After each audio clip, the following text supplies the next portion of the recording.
Hello, everyone. I am Mr. King. Oh, come on, wake up! Wake up! Wake up! Hello, everyone. It is I once again, Mr. Gameguy Color, along with my wonderful and co-host. Oh, and Mr. ESPNozax.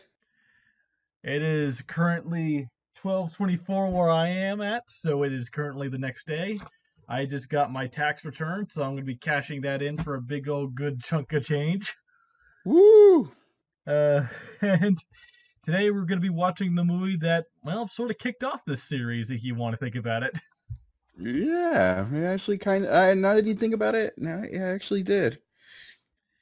This is the one and only none other than Tekken, the 2009 adaptation. Is it 2009? Oh, it's a 2000 something adaptation. I think it's 2000 2000. I think it's. I want to say 2010, maybe 2009. I'm looking this up right now.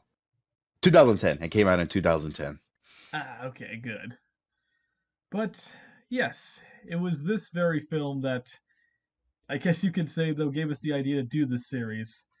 For a little context, Yeah, after it was just really crazy because I told Mr. Game Guy about, this movie based off just one of my favorite fighting video games of all time, man. He didn't want to believe it, but was like, let's watch it. I'm like, all right. So we pulled up the old Solar movie, and then we were, and then we were watching because even before we were watching movies together, but this one was the one where it just kind of skyrocketed the whole series and everything, and man, it was a fun time watching this and hearing Mr. Game Guy's reaction to just the bullshit about this movie.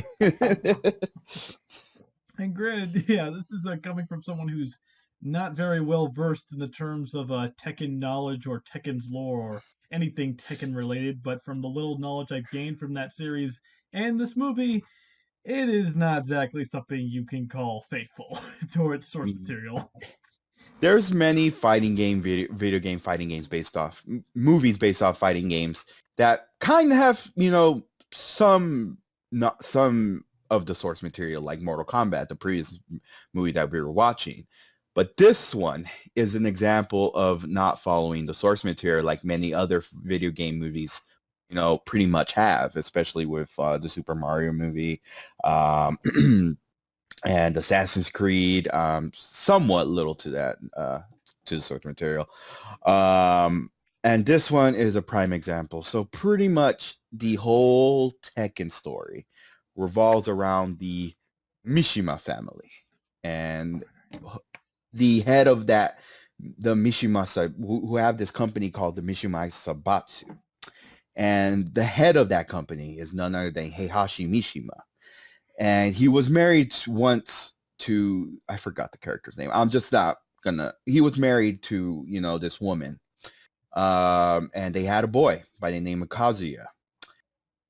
Hey Hush, the woman, I forgot her name. Sorry, so I know I played Tekken 7, but I just don't remember her name. If you guys want to correct me in the comments, I'm more than welcome to. They got married. They had a kid named Kazuya and everything. But the woman that Heihachi married had this thing called the devil gene. It pretty much turns any person, into a demon if they're like fueled with rage. So kind of like a Hulk type, or um, Hulk, or fuck, what was the other guy's name? Oh, Dr. Jekyll and Mr. Hyde type thing. Mm-hmm. And pretty much Heihachi fought with his wife. He killed her. And Kazuya found out about it and hated his father. And he wanted to kill his father for doing that. But they fought in some type of volcano, like on top of some type of volcano. And get this, because Kazuya was just barely like maybe like a minor and something like that, so he couldn't really fight off his dad, who knew all this martial arts styles and everything. And Heihachi beat his son to a bloody pulp, and then threw him off a cliff, which is a meme in this whole show, in our podcast. Mm-hmm. Let's see. Marries a wife, has a kid with her. Apparently, wife can be a demon. Doesn't like that. Kills her. Son wants revenge. You, you realize you're way better than the son. Rational thing to do. Either take this son to custody, take him to a hospital or orphanage where he can be more properly raised, or kill him for something that he is understandably pissed at you for about.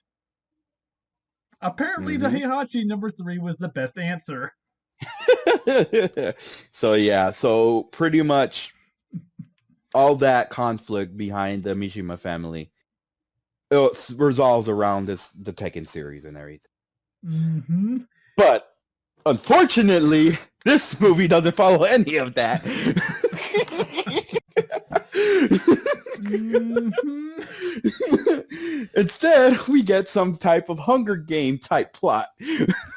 I mean, you'll you'll see it like eventually when it comes up though. But let's just say Mr. Cliff Thrower is kind of lacking in his cliff throwing days in this movie. Let's just get started before we hopefully don't spoil too much of the movie though, because this movie is it's a treat. Let's just say. It's definitely a treat, and the people who have watched, who have played the Tekken games like me, prepare yourself. You will be pissed.